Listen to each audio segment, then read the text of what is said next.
Hey y'all, it is your girl Abiola Akani. I am the founder of the ENROLLING Yoga School as well as a master yoga teacher trainer. Welcome to my channel. If this is your first time here, I'm happy to have you. If you are a yoga instructor or a yoga professional, you are absolutely in the right place. Especially if you are dealing with comparison fatigue, I got you. We're not going to waste any time. Let's get right into it. I'm going to be sharing 3 tips to help you release whack-ass comparison fatigue. But before, I want to let you know you're not alone. Every yoga instructor experiences comparison fatigue. Don't get it twisted and don't let them tell you otherwise, because it ain't true. Let's get right into it. So tip number 1, I'm going to speak about the pattern of comparison fatigue first. So the first way that comparison fatigue can show up if you're a yoga instructor or a yoga professional is trying to mimic or model your instructors. Now, the way you want to break this comparison fatigue is by first identifying your own skills and your unique passion, or identify your unique skills and your passion. The reason why this is so important is because it's easy to kind of mimic and model when you haven't identified what lights you up. So spend time kind of reflecting on your 200 hour. Think about what really resonated for you during your training. Like what lit you up? What got you excited, honey?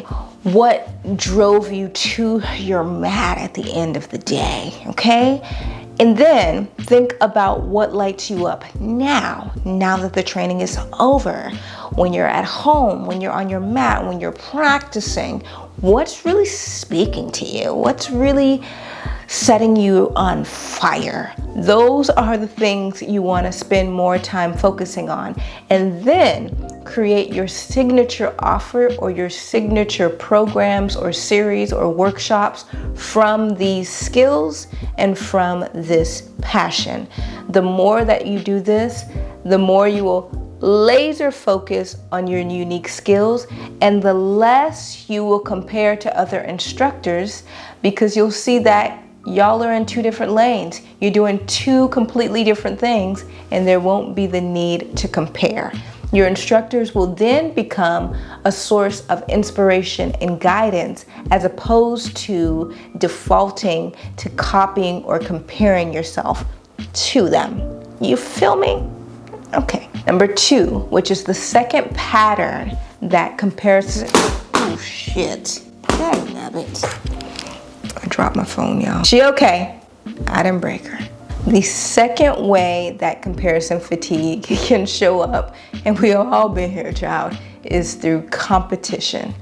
Just feeling like you got to throw elbows with your fellow yoga instructors. I know I'm not the only one who's felt like this. We've all been here, child. It's easy to feel like your fellow yoga instructors are your competition when you are consistently or constantly comparing yourself to them.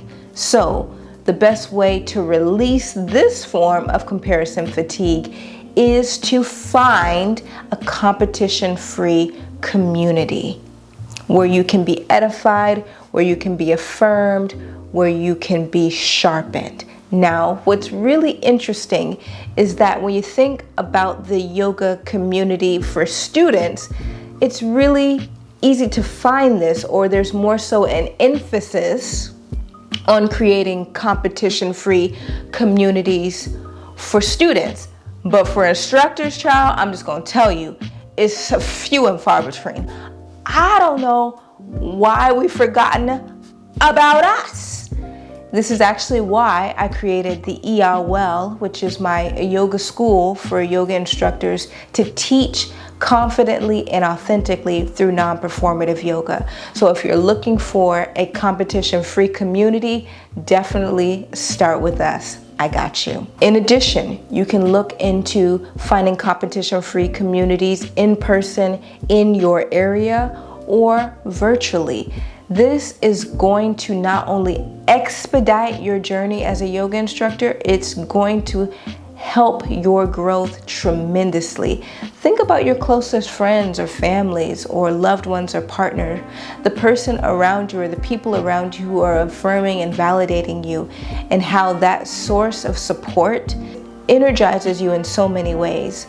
The same thing happens when you find that competition-free community. The more that you can find sources of support within your yoga journey as a yoga teacher, where you can speak about or share the areas of contention for you, or the areas where you are feeling like you need a little bit more support or resources, or the less you will find yourself trying to compete with your fellow yoga instructors because you feel like you're moving too slow. So really take time to find a competition-free community for yoga instructors. This is going to be huge. And once again, you can definitely start with the EIL. Number 3, or the third pattern that can show up when it comes to comparison fatigue, and that is imposter syndrome.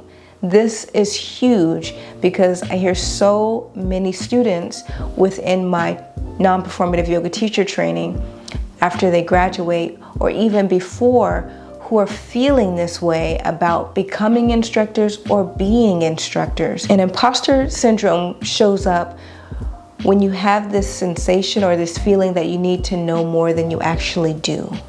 You don't. If a student asks you a question that you don't know, feel free to tell them that you don't know, or put the onus on them to explore the answer as part of their personal practice. Invite them to inquire on their own, to go on home and do a quick Google search or other resources that are out there.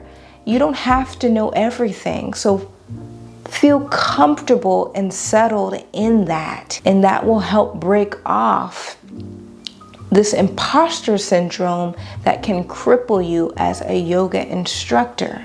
This leads me to the first tip that I shared. When we think about phenomenal yoga instructors out there, think about the ones that you follow. They don't know everything. They know 1 to 2 things really well. That's again, 1 to 2 things really well.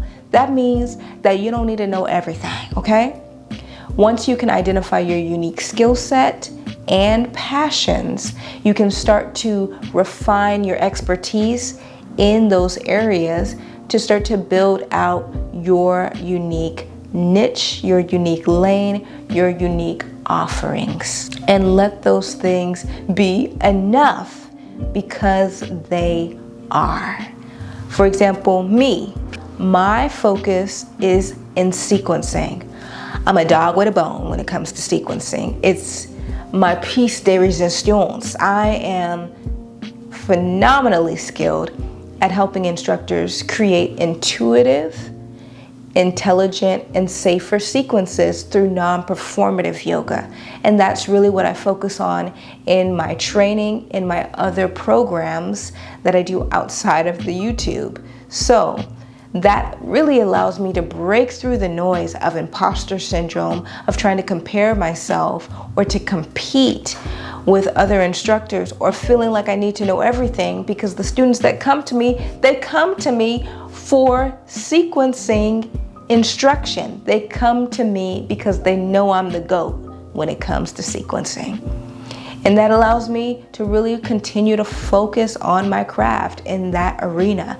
That's exactly what you want to do. That's why number 1 is important. Identify your skills, identify your passions. Speaking of sequencing, if you're a yoga instructor that has been struggling with sequencing for some time, you're struggling to create intuitive and intelligent sequences systematically to progressively build up a sequence to a specific peak posture or arc, or really struggling to guide your students through low resistance transitions to support them in reducing injuries, I got you. I'm now enrolling for cohort 2 of my intuitive sequencing for confident teaching program. It's an 8-week program. We start in September, and it is going to teach you exactly how to create intuitive and intelligent yoga sequences systematically that grow your community and that sell your unique programs. The way we're doing this is by weaving in your unique story into your yoga sequences. This is what allows instructors to teach confidently. If you want to learn how to take your sequencing to the next level and teach your sequences confidently, this is the program for you. Head to the link in my bio to watch a short free mini course and set up your free strategy call with me so we can talk about how we can advance your sequencing starting right now.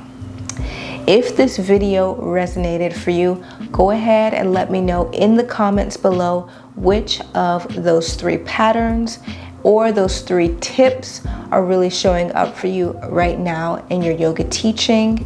And just remember, you are not alone in feeling this way or feeling this sense of comparison fatigue.